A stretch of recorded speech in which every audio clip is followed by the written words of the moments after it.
qaçan kişini yalvarmadan necə geri qaytarmaq olar? Qarşı tərəfi çərçivəyə alır və deyir ki, mənim sözümdən kənara çıxa bilməzsən. Mən istədiyim vaxt səndən çıxıb gedə bilərəm. Ona görə ağıllı ol.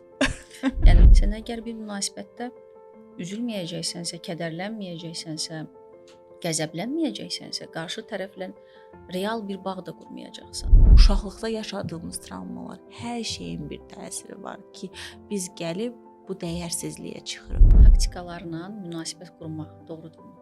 Sən bu insanı niyə seçdin? Nəyə görə sevirsən? Və sevdiyin şey nədir? Kimi də əslində sevirsən? Əslində o adama atası yerində qoyur.